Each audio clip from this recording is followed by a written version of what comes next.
Hai, Assalamualaikum and selamat malam. Sorry gelap sikit saya dalam kereta. Berminyaknya muka aku. Allahu Akbar. Subhanallah. Alhamdulillah. Okay guys, saya di sini saya ada nak berkongsi sikit dengan anda. Sekiranya nampaknya chat pada hari ini, di mana kan saya promise kan saya nak kongsi pada anda macam mana kita nak tahu sebenarnya kalau kita tengok dari segi di atas ni, atas H1 okay, di bawah ni N15. Macam mana kita nak tahu? Okey, kita tahu trend. Okey, price yang berada di atas MACD. Okey, kalau anda tengok dekat sini, price atas MACD dan juga MACD is pointing up, biru di atas merah ni, kita consider dia uptrend. Okey, begitu juga yang macam ni. Kalau price di bawah MACD dan berada di bottom BB ataupun antara salah satu ni dan MACD is pointing down, kita tahu downtrend. Kalau ikutkan dekat sini, kita tahu dah dia downtrend. Betul tak? Ni di area ni. This one. Betul? Mana kita akan fokus cari sell lah. Kenapa hari ini dia naik? Pagi tadi dia terkejut dah. Lepas tu dia naik. Kan? So there is bermain-main kan. Kadang-kadang kita masuk, kita kata dah hujung. Betul? Memang market tu dah mungkin dah hujung. Okay, tapi ni baru break first sekali. Maksudnya dia mungkin ada 20 candle. Kenapa dia tidak boleh untuk meneruskan perjalanan dia? Trik dia sebenarnya ada pada di M15. Okay, kalau anda tengok di bawah ni. Okay.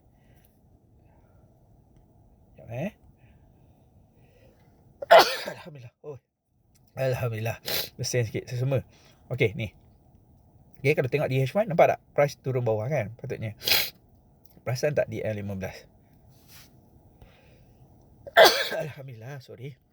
Okay, nampak tak?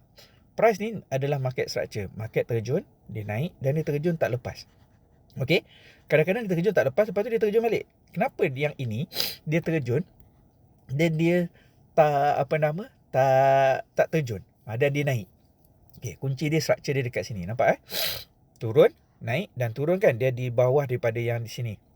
Okay, nampak tak ada candle ni yang break resistance ni? Once dia break, ini adalah signal awal signal dia break. Maksudnya aku berkemungkinan aku tak terkejut. Tapi confirmation dia kat mana? Nampak tak? Dia naik, dia break kan? Dia break structure ni, this one. So dia naik. Lepas tu dia turun dan dia break balik. Bila ini break balik, inilah tanda dia yang dia akan membuat kenaikan yang seterusnya. So maksudnya kalau kita tengah entry sell, itu dah salah, we have to cut the position. Okay, same goes to macam ni. So sini kita boleh fokus buy sekarang. Nampak tak? Di sini. Sebab dia dah ada structure macam tu. Dan price pula di atas MACD. Nampak tak H1? Okay, atas MACD dan MACD pointing up. Betul? Okay, hati-hati. Nampak tak ketika ni market dekat bawah ni? Ni dia naik, structure, dia turun dan dia naik.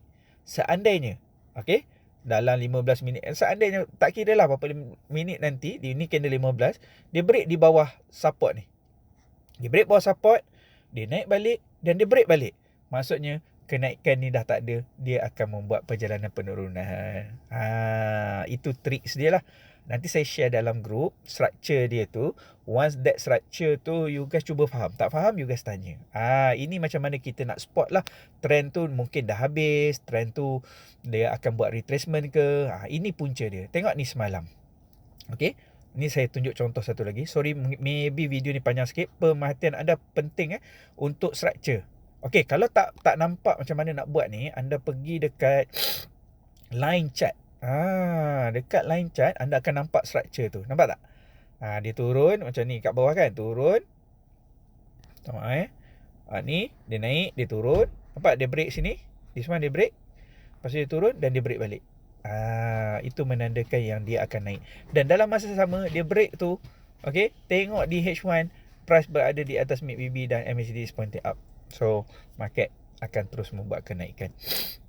Okay, so itu cara dia lah, macam mana saya spot dia.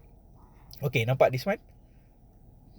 Market naik, turun dan naik tak lepas. Nampak dia break. Dia break support ni, break dan dia naik. Lepas tu dia break balik. Sebab tu market terkejun daripada semalam sampailah ke hari awal pagi tadi. So now it's going up balik dan kita tunggu untuk pergerakan yang seterusnya.